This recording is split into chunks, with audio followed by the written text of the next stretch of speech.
Okay, this video will be very difficult to make. It's certainly going to be difficult for some people to watch, but I think it's necessary. I have something to get off my chest, and if I don't get it off my chest, I'm going to explode and probably get sick over it. So here we go.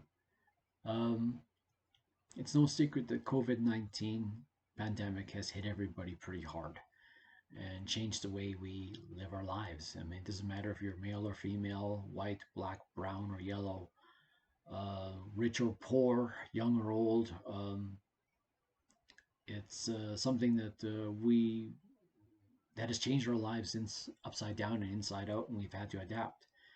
And it's forced governments at the municipal, state, provincial, and national level to implement states of emergencies that initially closed down workplaces and stores and reduced trips outdoors to essential trips only, meaning that you can only go get your groceries or anything for the house that you can't do without. When you're in a situation like myself and you don't make a lot of money to begin with, it's even harder. Now, I wasn't making a lot of cash to begin with. I was getting by with cleaning gigs, the odd tutoring job, and the odd flyer job, just enough to put food on the table and just pay my expenses. I had to be quite literally the financial version of a Houdini to get out of the knots and chains that I sometimes had to free myself from whenever um, whenever I had a bill to pay and I had to find out where I'm going to get cash for it. My accounting got rather creative, and I really had to think outside the box in order to make things match up and keep in the black. But the moment COVID-19 happened, I was not allowed to go to people's homes anymore to tutor or to clean them. And I couldn't deliver flyers no more, so I went from being someone that earned very little income to earning absolutely zero, nothing, nothing.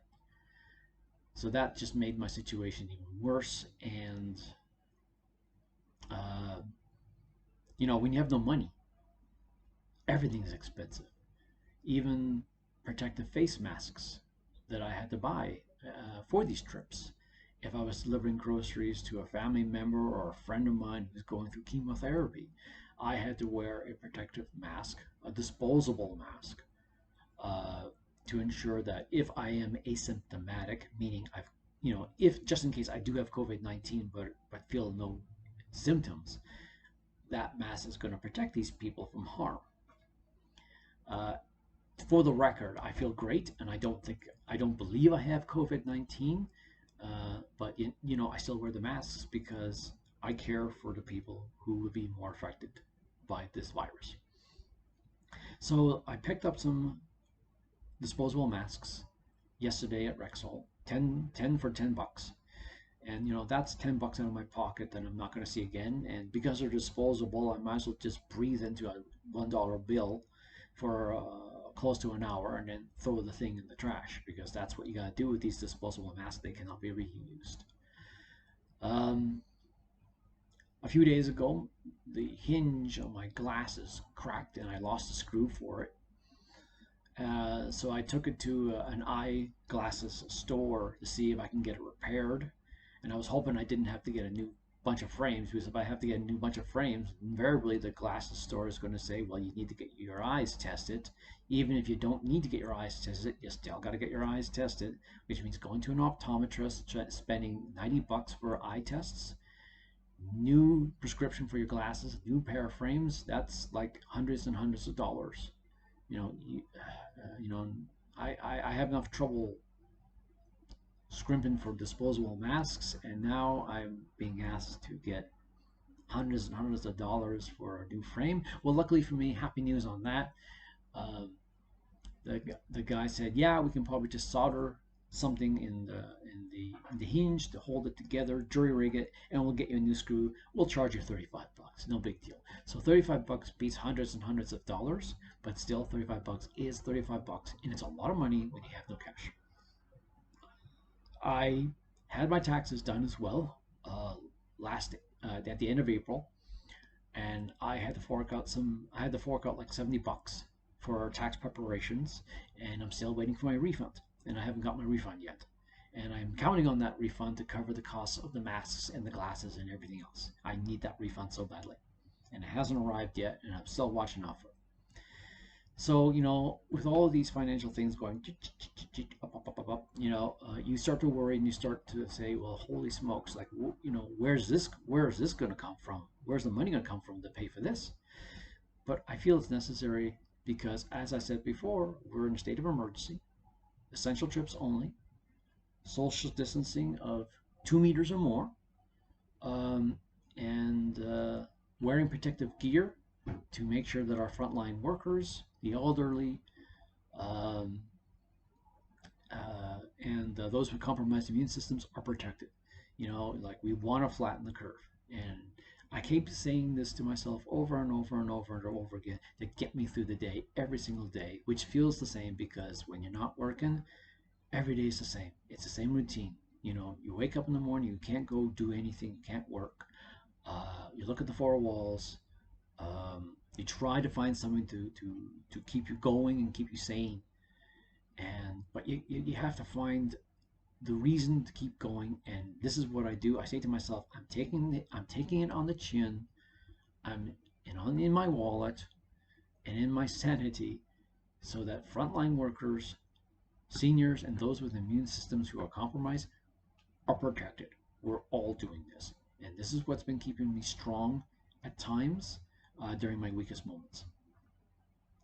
Last night, I turned on the news around 8 o'clock, and I'm watching a story about a, a, a downtown march in Kitchener, Ontario, Canada, hosted by Black Lives Matter, where we have thousands of people marching together chanting no justice, no peace, and Black Lives Matter. And some of them are not wearing masks. Some of them are much closer than 2 meters. Some of them are holding hands as they chant.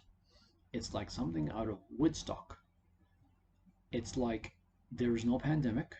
There is no state of emergency. Everything is fine. And I full blown lose my you know what. I start to shake. I get so mad. My hands are clenching so tight. I can feel the nails bite into my palms. I get up. My stomach is in knots. It's wound so tight in my gut. I swear it feels like it's wrapping around my spine. I get out of my chair. I walk to the bathroom. And while making sure no one hears me making noise, not my landlord, not my fellow tenants, I start retching into the bowl. And I'm doing this for almost a minute. And when that's done, I start crying because the frustration of the last 10 weeks is catching up to me through how upset I was about seeing the story. And I'm crying so hard. I have not cried this hard since my dad passed away. I was sobbing. And that goes on for like 2 or 3 minutes, I think. And I pull my head out of the bowl and I stumble back to my room, hoping that I did not wake anybody with the noise that I was making.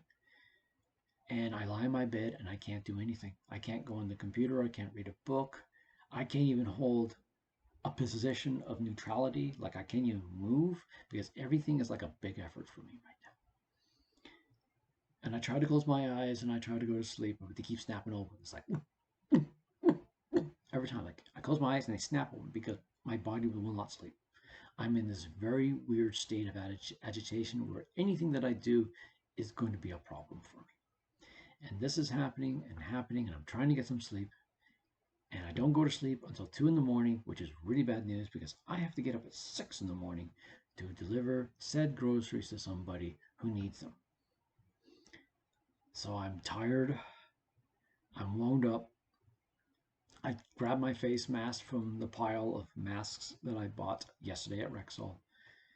put some sanitizer in my hand, put the bottle in my top pocket so I can reapply them again, take the bus down with the groceries, and deliver them to the person in question, keep a straight face, not showing my agitation, and best poker face I ever had. Uh, Walk home, or sorry, take the bus home, come back indoors and realize I just got to say something. I have to speak my piece. And this camera is my best friend right now, and it's listening to my words and letting me vent my spleen and letting me just get it off my chest. So here we go. I am absolutely outraged and furious and upset that an activist group, Black Lives Matter, was able to circumvent a general order of emergency at both the municipal and provincial levels to host a march for something that really isn't going to do much good. I'm not saying that police brutality is right. I believe it should be addressed. I think it should be fixed. But we've been struggling with this since the civil rights days. This is a very complex, very difficult problem. Institutions do not change that easy. They take a long time to change. They change generationally. And there has been change, but it's been slow as molasses, and it will remain slow as molasses. This protest was not necessary. This was not an essential need. And even if it was deemed as such, there should have been some social distancing rules. There should have been adequate protection by everybody present and participating. But the thing is, this happened. This happened, and they're not going to get fined for it. Black Lives Matter is not going to get fined for it. The participants are not going to get fined for it. And it creates the image and appearance that there's only rules for some people and no rules for everyone else, you know? And I know why this has happened. I know exactly why this was allowed to happen. And this is the part that's going to make people mad, but I'm going to say it. I don't care if you guys think I have white privilege. I don't care if you wish death on me, hoping COVID will kill me. I don't care if you call me old. I don't care if you make fun of my white pasty face. I don't care. I'm 55 years old. I turn 56 next week. You can call me whatever you want. I can take it. I'd rather take that abuse than have this sit in my gut right now and eat at me and churn at me until it kills me. I'll tell you why this protest march was allowed to happen. Because if the politicians actually grew a spine shock of shocks and said, no, you cannot have this march in downtown Kitchener because we have a state of emergency and we're trying to protect the elderly, our frontline workers, and those with compromised immune systems, Black Lives Matter will say point blank, you're racist, you are cursed with white privilege, and the police are also racist and cursed with white privilege. And the following evening after that speech was announced, downtown Kitchener would be in flames, just like every city right now is in America. There'll be rioting, looting, people getting beaten up, cop cars being hijacked and run through store windows and running over people, police officers being hurt. Those two things would have absolutely have happened. You better believe it, guaranteed. In other words, we were forced to have this protest. Rather than tell Black Lives Matter, no, you can't. This is a pandemic situation. We have to protect our most vulnerable members of society. This is what would have happened. The calls of racism would have happened. The fires and the looting and the riots would have burst out. And then it would have spread like wildfire throughout Canada as well. And then we really would be in a big, big pile of you-know-what, because there would be no more social distancing. The hospitals would be overwhelmed with the injured. Our police forces would be strained to the absolute limit. Ambulance services would be strained to the absolute limit. we would be on a very, very rough road to anarchy from there. I am sorry if what I said hurts, but I am the type of guy that deals with facts, not feels. We are in the middle of a pandemic. We have to get our priorities straight.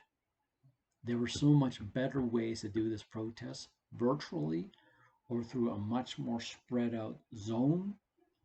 Maybe cycle it through every X number of hours so a certain number of people could participate. We could have done that and everyone could have had their say. But this protest was not necessary. It's also not going to do a heck of a lot of good. It's a feel good kumbaya moment that gives the illusion of progress, but really, as I said, police brutality is a tough thing to fix and will remain a tough thing to fix long after I'm gone. Anyways, this is my say. As I said, I'm sorry if it hurts feelings. I believe in freedom of expression. And to turn that over to you guys, I believe the same thing for you. That's why I've left my comments window open and my like and dislike icons enabled so that you guys can say your piece and get things off your chest too. Because, if we don't have an open, free dialogue to be able to speak freely, no matter how much it hurts, then, as I said in a previous video, we adopt a bunker mentality and we harden down and we hunker down and we just wait and wait until something finally explodes. And then really stuff would be flying off all over the place. So what do you think? Do you think that this protest march should have happened? Do you think that Black Lives Matter should have been given an exemption to the state of emergency laws in Ontario, where they're allowed to walk scot-free without having to worry about social distancing and isolation, while everybody else has to conform?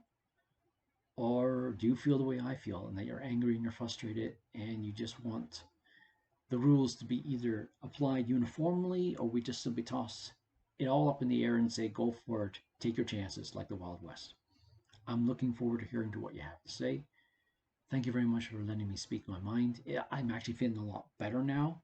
This video had a lot of recording takes done over and over again because I kept breaking down in tears, but I think this time I got it right. And I'm starting to feel a lot better. And I've been doing this for the last 3 hours. I've been trying to make this video for the last 3 hours. And I'm finally feeling a bit better, and I think I finally got it right. So anyways, speak your mind. Let me hear what you have to say. And whatever we decide on, whether we agree or disagree, whether you like me or hate me, I still wish you the best. I hope you're safe. I hope you're healthy. And I hope that you're coping as well as you can during the pandemic. We live in really, really, really historic times. Have yourself a great day. Bye for now.